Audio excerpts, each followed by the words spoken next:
Korean lawmakers asked the government tough questions about how poorly it handled the April ferry disaster in the initial stage.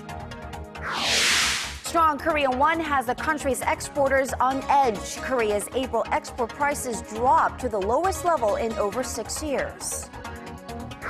And more than 200 people have been killed and hundreds more are still trapped underground after an explosion at a coal mine in western Turkey.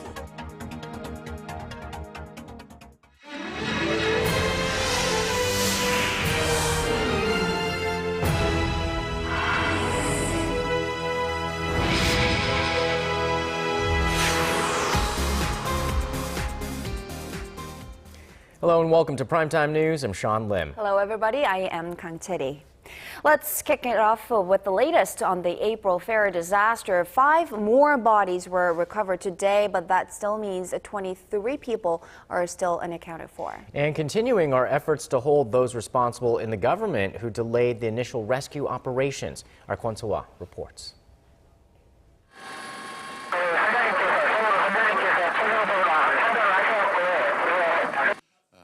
There was a mistake with the numbers. The rescue operation is being carried out simultaneously by private and public authorities. So we are prone to making mistakes. The way authorities have handled the Sewol-ho ferry disaster from the moment the boat started to experience problems has been the subject of harsh criticism. Nearly a month after that fateful day, state auditors have begun a special investigation into whether the government neglected its duties. The Board of Audit and Inspection has deployed a 50-person team to inspect the ministries and agencies responsible for the disaster response. These include the Ministries of Oceans and Fisheries, the Coast Guard, as well as shipping associations related to the sunken ferry. Auditors will focus on whether the government's response was appropriate and if rescue operations progress strategically. The construction, management, and operational procedures of passenger ships will also be scrutinized. Further on, the audit team will look into how the government is supervising safety measures. Meanwhile, prosecutors are looking into putting more pressure on Yoo Dae-gyun, the first son of the practical owner of the Sewol-ho ferry, Yoo Byung-on.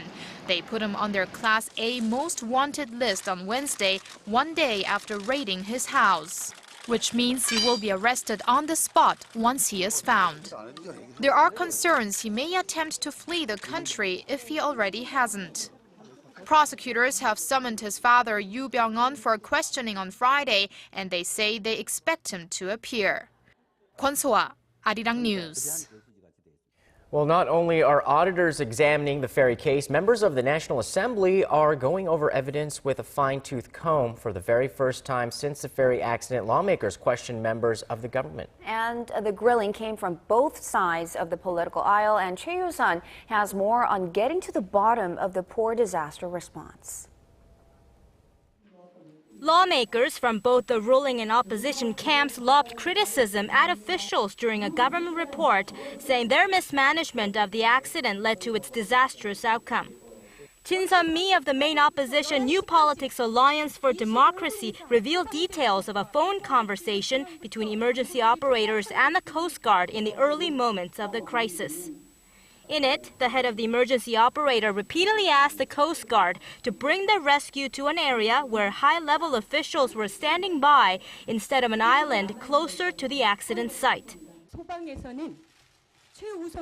It's clear their priority was not rescuing the missing passengers, but showing high-level officials those who were already rescued. In response to the accusations, the National Emergency Management Agency, in a written statement, said the request to send survivors elsewhere was made to speed up the medical treatment. Influential figures within the ruling Saenuri Party were also highly critical of the government. Accusing the government of being corrupt and lax, lawmaker Lee Jae-oh asked why it took officials an hour to first report the accident to the president. Lawmakers Heo Chung-won said Security Minister Kang Byung-gyu lacks crisis management abilities and should step down immediately. This incident has put the nation in great shock and despair. To prevent a repeat of such an incident, we need to introduce a new law. No one in Korea will trust preventive measures put forth by public officials like you. Seo added he would introduce a bill this week that calls for a probe into the causes of the ferry disaster, compensation for the victims and their families, punishment of those found responsible, and a reform plan to bolster national emergency response. Choi Yu-sun, Arirang News. Moving on to shaky inter-Korean relations, threats and insults are flying back and forth between the two Koreas. North Korea threatened to wipe out the South Korean government on Tuesday, a day after a South Korean official said the North must, quote, disappear soon. Hwang Sung-hee explains. The recent spate of verbal attacks between the two Koreas is eroding hopes of an improvement in inter-Korean ties. The latest barb was North Korea's threat to wipe out the South Korean government. So what sparked such fury? It was South Korean Defense Ministry spokesperson Kim Min-sak's unusually blunt remark on Monday. Can North Korea even be regarded as a country? Is there human rights? Is there freedom? It continues to make false claims that are historically retrograde as a country that cannot exist and should disappear soon. North Korea's powerful National Defense Commission said Tuesday the comments mirrored South Korea's ambitions for reunification based on the South absorbing the North. It said the North Korean people are demanding an all-out attack on Seoul and vowed to wipe out President Park Geun-hye and her military officials entirely with merciless force. The two Koreas had agreed earlier this year to end all cross-border slandering. That promise was broken by Pyongyang about a month later, after the South Korean leader gave a reunification speech in Dresden, Germany, and laid out her vision for a reunified Korea. Since then, the North has been hurling sexist remarks at President Park, calling her names like an old prostitute. Seoul's Unification Ministry on Wednesday urged Pyongyang for an immediate end to such derogatory attacks. Experts say the intensifying war of words will lead to a prolonged confrontation between the two Koreas. With no progress in resolving the North Korean nuclear issue and the two Koreas constantly exchanging negative words, inter-Korean relations will be on thin ice for the time being. But they say the possibility of the verbal battle leading to a North Korean provocation, like a fourth nuclear test, remains slim for now. Hwang Sung-hee, Arirang News. On a related note, America's top negotiator on North Korean affairs says Washington maintains close contact with Beijing when dealing with North Korea issues. At the Center for Strategic and International Policy in Washington this week, Glenn Davis said North Korea is regularly on the table during talks with his Chinese counterparts. He added China is well prepared for a possible provocation by North Korea and has plans of its own to firmly deal with a variety of emergency scenarios on the Korean peninsula. An explosion at a coal mine in western Turkey has left hundreds dead and scores injured, while emergency crews continue attempts to rescue those still trapped underground. With more on that, we turn to Paul Yee, who's standing by at the news center. Paul, the death toll from this tragic disaster has soared in just the last few hours, but do authorities know what triggered it in the first place? Well, the blast occurred early Tuesday local time at a privately owned mine in the town of Soma, some 250 kilometers south of Istanbul. Local officials believe the collapse and resulting fires came after a power unit exploded during a shift change. The explosion also cut off the mine's electrical supplies, shutting down critical ventilation systems. Latest reports show the confirmed number of deaths has reached 232, many due to carbon monoxide poisoning. Turkey's energy ministry says nearly 800 people were inside the mine at the time of the accident. And Paul, what about the ongoing rescue operation? Has there been any progress in finding the remaining workers still inside the mine? Well, some 93 people have reportedly been rescued so far, with several in critical condition. The country's disaster agency says they're attempting to dig out any survivors who remain trapped, but rescuers are facing a difficult task, with fires still burning through the mine's deep, long tunnels. They're also pumping oxygen into the mine, which sits about 2 kilometers below ground, as emergency crews race against time to help those still alive. It's shaping up to become the worst mining accident in Turkey since 1992, when 263 lives were lost in a gas explosion. The Prime Minister's office, meanwhile, has declared 3 days of national mourning in light of the disaster. Back to you guys. All right, Paul, thank you so much for that update, and we'll be right back.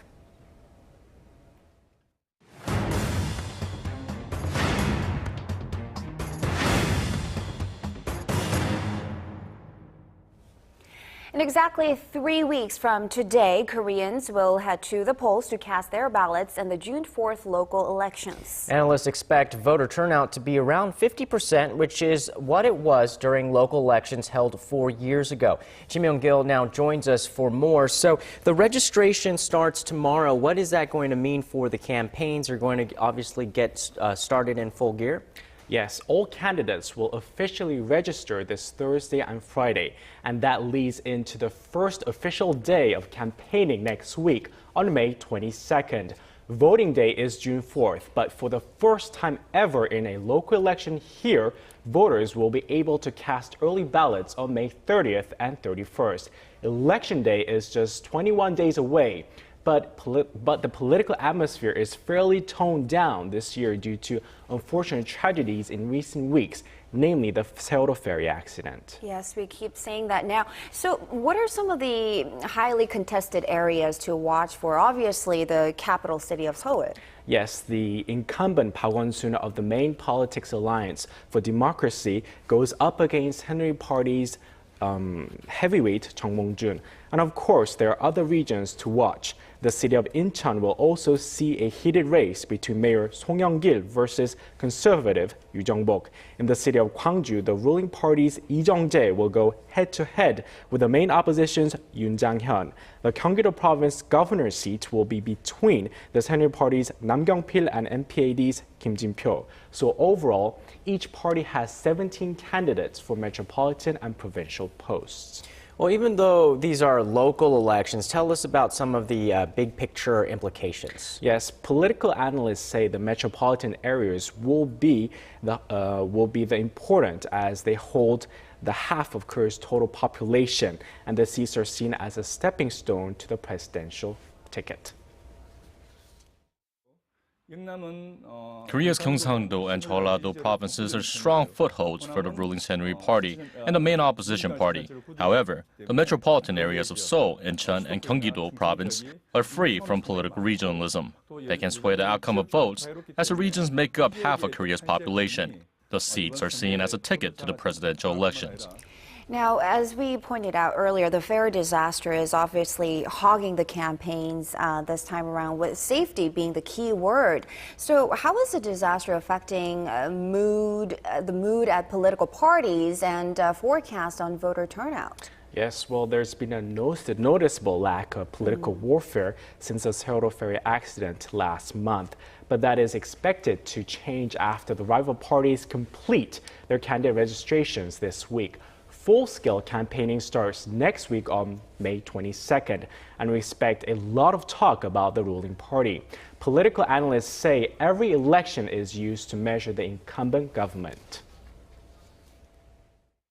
The outcome of the local elections will be regarded as a major litmus test of the Park Geun-hye administration, which entered its second year in February.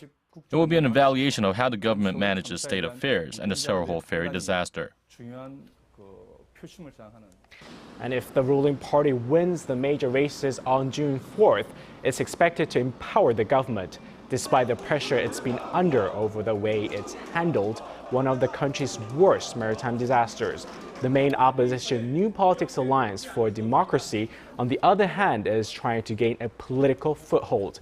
Its election platform will be state crisis management reforms in response to mounting public demands for a safer nation. Expect the opposition alliance to intensify its attacks against the ruling party and the Park administration in the coming weeks. So tell us a little bit more about how there will be a great focus on safety reforms and reforming some of the corruption that has led to some of these safety disasters. Yes, it's true. The country's insufficient safety measures and the lack of capacity to handle such accidents are likely to dominate during the campaign period. We expect the candidates to prioritize safety issues. We expect them to pledge massive reforms on their safety management systems of cities. Local governments will likely set up special departments dedicated solely to crisis and also reinforce safety personnel. So this election is going to be about which party and which candidate better wins the people's trust to make changes and build a safer country. All right, Myung-gil, let's leave it there for now. Thank you very much for that report. Sure. Curry's comments came in response to Your gateway to the day's biggest stories in Korea and around the world. Breaking news, the hottest interviews, and a whole lot more. Join Arirang Sean Lim and Kang Che-ri from the heart of Seoul. Begins now. Primetime news, weeknights, live at 10 on Arirang TV. About a week has passed since the Korean won started trading at the 1,020 level against the U.S. dollar, and now exchange rate sensitive Korean exporters are on edge. Na Hyung-kyung has this report. Korea's export price index for April fell to its lowest since January 2008. The Bank of Korea says the index stood at 88.3, down 2.5% from the previous month. That means Korean companies are making less profit when they're exporting the same amount of products due to the strengthening local currency. 340 companies recently surveyed by the Korea International Trade Association say they can make reasonable profits when the won trades against the greenback at 1,073 won on average. The break-even rate for them was at 1,045 won, and the fact that Korea's currency has been trading at 1,021 level for the past week is not helping their profit margins. Trade Minister Yoon Sang-jik convened a meeting on Wednesday and promised the government support in monitoring and managing the exchange rate. At the same time, he called on small and mid-sized companies to be on the lookout for exchange risks themselves. The minister also suggested taking this as an opportune time to reduce costs and tap into new markets, but some observers say even if that was possible, it would take a long time to achieve those goals. The Korea Trade Investment Promotion Agency says trade conditions will be better in the latter half of the year, but not because of a weak Korean won, but because Korea's exports to China will likely improve. Na Hyung-kyung, Arirang News. For the first time ever, Korea has put together a national balance sheet that gives a detailed breakdown of the country's economic structure all the way down to average household wealth. And it shows that the nation's total asset volume is maturing at a rate that competes with other advanced nations. Our Shin Se-min explains. Korea's national household wealth in terms of purchasing power is roughly 60% of that of the U.S. and 80% of Japan's. A report released by the Bank of Korea and Statistics Korea Wednesday shows Korea's national wealth or net asset as of 2012 stood at 10.6 quadrillion won, or over 9.4 trillion US dollars, 7.7 times that of the nation's gross domestic product. This is relatively high on the scale of national net asset to GDP ratio. France stands at 6.7, Japan at 6.4, and Canada at 3.5.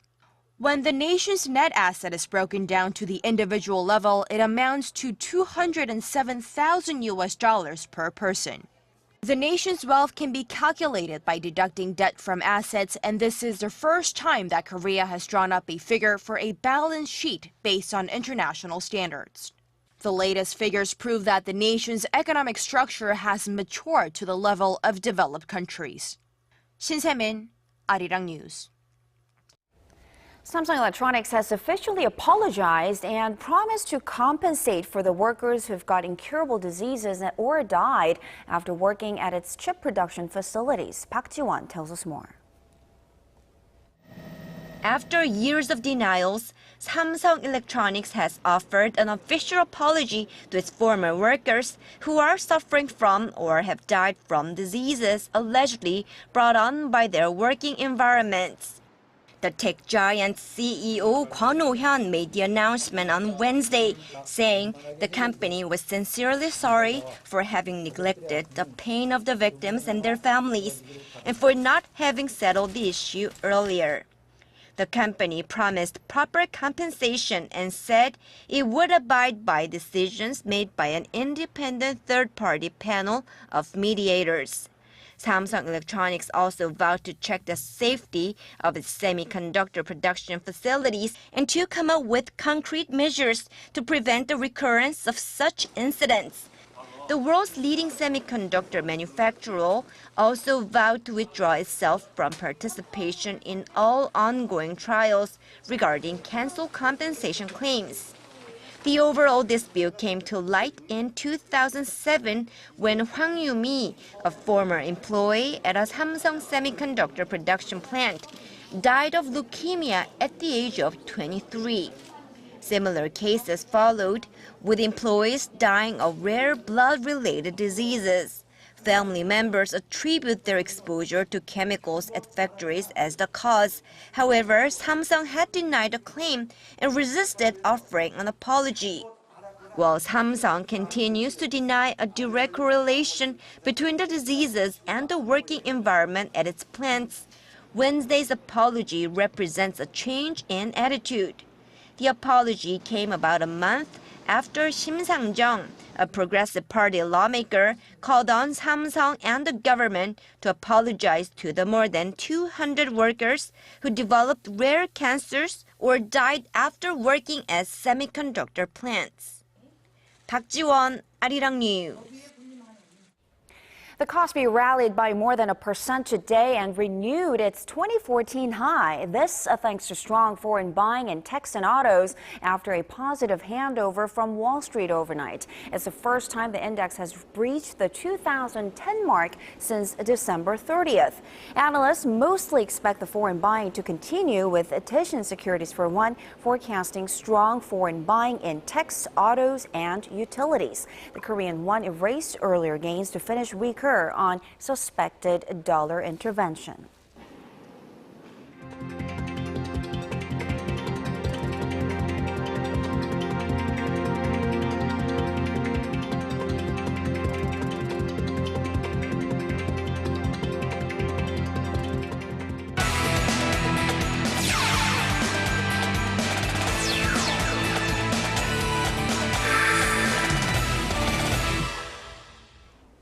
Hello and welcome to Primetime Sports. I'm Stephen Che. We start with this. South Korea's most decorated footballer and former national team captain Park Ji-sung has announced that he's leaving the game after an illustrious 14-year career. At a press conference in Suwon on Wednesday, the 33-year-old midfielder was flanked by his parents as he broke the news. Park said his chronic knee problem was the main reason and that retirement was his only option. He, however, has no regrets, saying he's achieved more than he ever imagined and that he was grateful for all of the support. Having played in overseas leagues throughout his entire career, Park's largest accomplishments came in his 7-year stint with Manchester United, winning 11 trophies with the team. On the international side, he has 13 goals in 100 caps for South Korea and played and scored in 3 straight World Cups. And speaking of the World Cup, defending left-back Yoon Seok-young is not in training camp as his club team battles for promotion to the Premier League. The 24-year-old Yoon was supposed to show up at camp on Wednesday but stayed behind in England for QPR's promotion playoff final against Derby County. The Korea Football Association had asked QPR to release Yoon before the May 24th match, but they have so far refused. And moving on to golf, the world number 2, Adam Scott, will finally accomplish one of his lifelong goals next Monday. He'll become the world's top-ranked golfer. Then what about Tiger Woods, you ask? The official world ranking math has Scott taking Woods' #1 spot without him having to lift a single club. Woods has been rendered defenseless against the takeover as he stays off the fairways to recover from a recurring back injury. And leaving all of that there, let's get to Wednesday's top KBO matchup. The Lotte Giants and the LG Twins met in Seoul. Now, LG's new skipper, Yang Sang-moon, he's going for 2 in a row. We go to the bottom of the first. LG's Lee Jin-young brings one home, and he brings the first run. Then we fast forward to the fourth. Lotte's Choi Jun-seok, he doubles and earns an RBI. It's 1-1 tied ball game. But next inning, it's Lee Jin-young again. The runner comes home on this hit. LG's up by a mere 1 point. Then scary moment in the 8th. Lotte's Oh Seung-taek, he's carted off the field after a failed steal. But despite that, the game goes on and LG holds on to win this one 2-1. And looking at the other games, we have Samsung taking down Hanwha 10-3, Tusan defeating SK 12-2. Meanwhile, NC and Kia are battling this one out. It's the bottom of the 8th. NC's up 8-5. That's all I have for now. This has been Stephen Che. I'll see you back here later for more from the world of sports.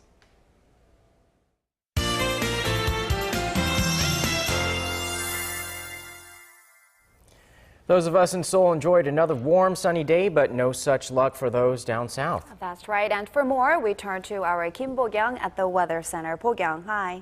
Good evening, guys. Parts of Jeollanam-do province are still getting light showers at this hour. Now, the southern regions will gradually be free of a low-pressure trough that is moving through water south of Jeju, so drizzles there should come to an end by later tonight.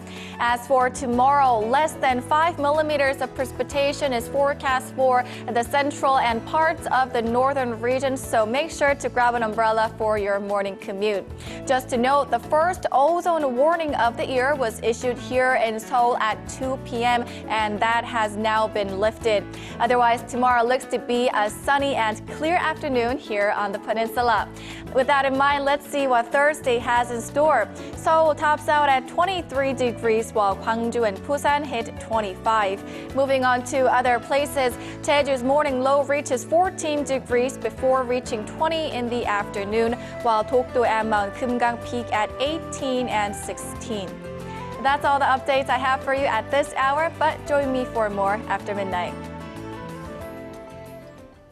And that's Primetime News at this hour. Thanks for watching. And we'll see you back here tomorrow. Bye-bye.